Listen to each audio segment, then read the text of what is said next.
Anyway, mga kapiksi, ang nararamdaman ko dito is sobrang opposite kayo ng person mo. Parang nagka-clash kayo. Parang hindi kayo nagkakasundo. Meron kayong incompatibilities, mga kapiksi. So, let's say, for example, yung isa sa inyo introvert, tapos yung isa sa inyo extrovert.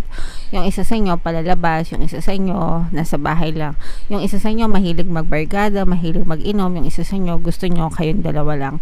So, mga ganun. So, dun pa lang, guys, nakikita natin yung differences sa personality nyo. Kaya parang hindi kayo nagkakasundo doon sa mga bagay na yon, and marami kayong pinag-aawayan.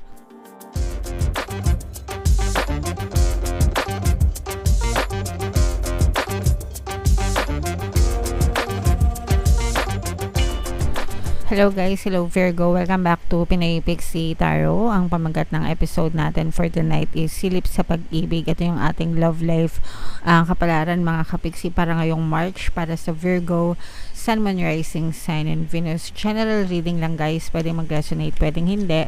Combination ng positive and negative energy. Pwedeng ma-pick up yung energy nyo. Excuse me. Pwede ma-pick up yung energy ng person nyo. Roles can be reversed, guys. If in case hindi kayo naka-resonate dito, pwede nyo panoorin yung video doon sa zodiac sign ng person nyo, mga kapiksi. Baka nandun yung energy nyo, guys. Alright? So, shuffle natin to, guys. Tignan natin yung mga mensahe sa inyo ng inyong partner or specific person. By the way, guys, itong deck na to ay galing kay Miss May Love Tarot. Nandito rin siya sa YouTube, guys. Pwede rin kayo mag-subscribe sa channel niya. Hanapin nyo na lang May Love Tarot, mga kapiksi. Lagi kitang naaalala. Ay! Kilig-kilig na naman kayo, guys. I miss you. Ayan na. Grabe naman to. And hindi na natin to maaayos. So, for some of you guys, pwedeng LDR kayo ng person nyo. Pwedeng hindi kayo nagkikita. Pwedeng no contact. Pwedeng hiwalay na, ganyan. Pwedeng in a relationship pa, pero hindi na nag-uusap. Pero, namimiss ka ng person mo and lagi kanyang naaalala. Especially guys, kung pinapakinggan nyo yung ating subliminal, i-combo nyo yung pampabalisa subliminal at saka pampamiss subliminal. Lahat, parehas yan, may kita nyo yan dito sa ating channel and libre lang yan. Mga kapiksi, marami na lang success stories kasi talagang kahit na hindi kayo nagkikita, hindi kayo nag-uusap ng person nyo, literal na palagi kanyang nasa isip and hahanap-hanapin ka talaga ng person mo, mga kapiksi. No? So, napakaganda niyan, lalo na sa mga LDR or kung medyo nagkakalabuan kayo. And actually, kahit okay naman yung relationship nyo, guys, pwede nyo rin yung pakinggan para palagi talaga kayong namimiss ng person nyo, okay? And itong person mo, guys, talagang naalala ka niya, namimiss ka niya, naalala ka niya, hinahanap-hanap ka niya, mga kapiksi. Pero, pwedeng hiwalay na kayo kasi sabi niya hindi na natin ito maayos. So, kahit na namimiss ka pa niya, kahit na palagi ka niya naiisip, pwedeng hindi siya nagre-reach out sa'yo kasi meron siyang assumption na para sa kanya hindi na maayos yung relationship nyo for some reason. So, pwedeng may nangyari sa relationship nyo, pwedeng nagkaroon kayo ng grabeng problema na naging dahilan para maghiwalay kayo or magkalamigan kayo, mga kapiksi. Pero syempre guys, no, wala namang hindi nadadaan sa mabuting usapan, 'di ba? Sometimes akala natin walang-wala na talaga, and dun sa sometimes, no, kung kailan pa tayo nag-give up na ayoko na, suko na ako, tsaka naman sila nagbabalikan, 'di ba? So, you can never tell, mga kapiksi, pero at least namimiss at hinahanap-hanap ka nitong person mo, guys. Alright? So, tingnan natin yung ganap sa relationship nyo, Virgo, ngayong March. Shuffle natin to, hanapin natin yung energy ng love at saka yung energy ng Virgo. Habang sinashuffle ko to, mga kapiksi, panoorin nyo muna tong video natin regarding sa ating paano mag-manifest ng abundance video course. Kapiksi, sawa ka na ba sa mga struggles at hirap sa buhay mo? Masipag ka ba at masikap sa buhay ngunit hindi ka pa rin umaasenso? Ilang beses ka na bang nag-attempt magnegosyo at mag-invest pero palagi ka pa rin nalulugi? Sa pagkakataon na ito ay maaaring may subconscious beliefs ka na nagiging balakid sa iyong pag-unlad at pagyaman. Introducing, paano mag-manifest ng abundance video course. Dito ay matututunan mong ma-overcome ang mga balakid mo para tuluyan ka ng umunlad, umasenso, sumagana, maging matagumpay, successful at maswerte sa iyong kabuhayan, pera, trabaho, negosyo, salapi at kaperahan ng bonggang-bongga. Dali, mag-send na ng email sa pinoypixitaro@gmail.com at simulan na ang iyong pagyaman ngayon. Alright. So, sabay-sabay tayo magpayaman ngayon 2024 guys. Mag-avail na kayo ng course kasi sobrang ganda talaga niyan mga kapiksi. And good news dahil ngayong February guys, no? Until February 29, magbibigay ako ng 200 pesos na discount sa lahat na mag-avail ng course mga kapiksi. Kaya mag-avail na kayo guys. Meron din tayong email coaching, manifest your desires using the law of attraction. If meron kayo mga specific na gusto nyong i-manifest mga kapiksi, pwedeng love and relationship, pwedeng money or career, pwede kayo magpabook ng email coaching session with me. Mag-send lang kayo guys ng email sa pinoypixitaro@gmail.com. So, Virgo, kayo ay na-represent ng King of Pens. Ito yung ating love energy, mga kapigsi. So, ito guys, nakikita natin na negative and positive, pero this is more on negative. Malakas yung negative energy. Kasi guys, nararamdaman natin yung pagmamahalan nyo sa isa't isa, pero it's not enough para magsama kayo, or it's not enough para maging ma-okay yung relationship nyo, mga kapigsi. Kasi yung iba sa nyo, talagang nandito yung kalungkutan. Wait lang mga kapigsi. Ayan guys, pasensya na kayo. Nasa mid kasi ako, sumakit yung lalamunan ko kaya pinost ko muna yung video. Anyway mga kapiksi, ang nararamdaman ko dito is sobrang opposite kayo ng person mo. Parang nagka-clash kayo, parang hindi kayo nagkakasundo. Meron kayong incompatibilities mga kapiksi. So let's say for example, yung isa sa inyo introvert, tapos yung isa sa inyo extrovert. Yung isa sa inyo palalabas, yung isa sa inyo nasa bahay lang. Yung isa sa inyo mahilig magbarkada, mahilig mag-inom, yung isa sa inyo gusto nyo kayong dalawa lang.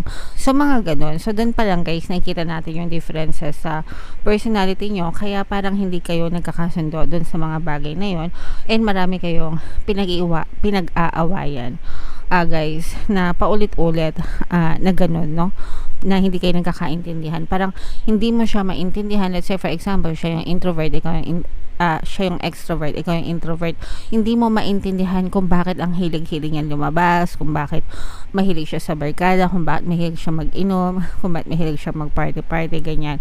Which is not your typical cup of tea. Kasi ikaw, introvert ka, gusto mo na sa bahay lang, gusto mo kayong dalawa lang, gusto mo labing-labing lang, ganyan. And para sa kanya, boring yung lifestyle mo. Para sa'yo naman, di mo magets yung lifestyle niya. Nagets nyo ba? Kaya doon kayo nagka-crash. Meron kayong mga incompatibilities, mga kapiksi. And kahit nasabihin natin na mahal nyo yung isa't isa, parang hindi siya enough, no? Kasi parang nakikita nyo palagi yung pangat sa kanya, nakikita niya rin yung pangat sa inyo, guys. Kaya kahit na mahal nyo yung isa't isa, parang hindi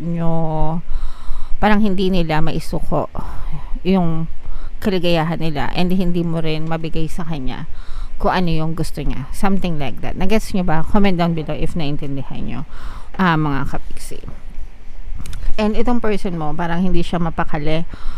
Hindi siya, pwedeng sabihin natin na hindi siya committed, hindi siya mapakali sa isang lugar or sa isang, parang hindi niya magampanan yung pagiging committed sa'yo. Kasi nga, meron siyang satisfaction na hindi mo maibibigay, kagaya nung paglabas-labas niya, pag inom-inom niya, yung happy-happy niya, something na hindi mo maibigay sa kanya. So, yun yung isa sa mga nagpapahirap sa relationship nyo. And eto,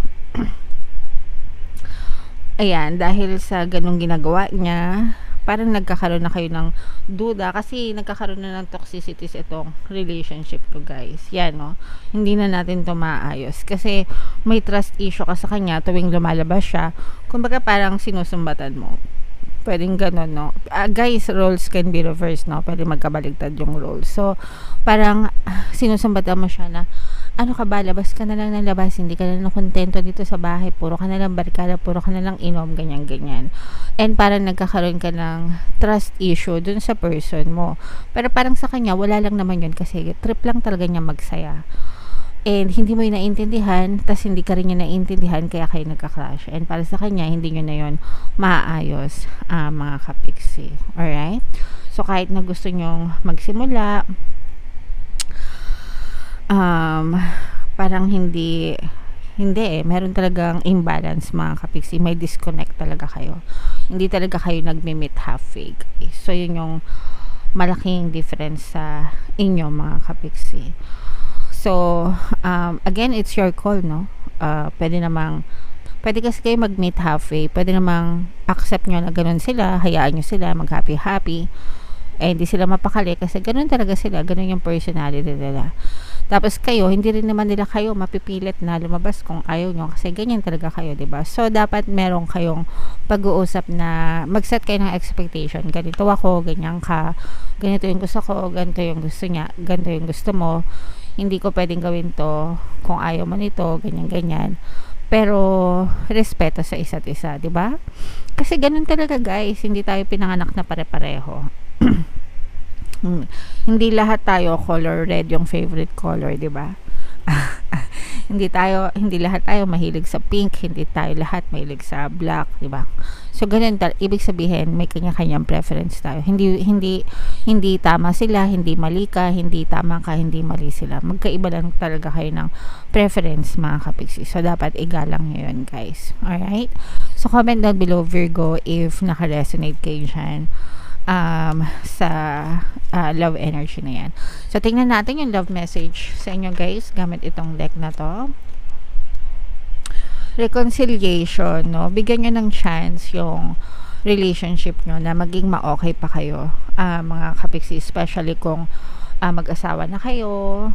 Usually sa mag-asawa, yung mga ganyang issue nasasanay na. So ganun siya talaga, mahilig siya magbarkada, wala akong magagawa, 'di ba?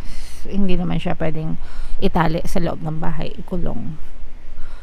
Ako din, hindi niya din ako mapapalabas ng bahay kasi gusto ko lang dito. So pero hindi ibig sabihin hindi natin mahal yung isa't isa, parang ganun lang, guys, no?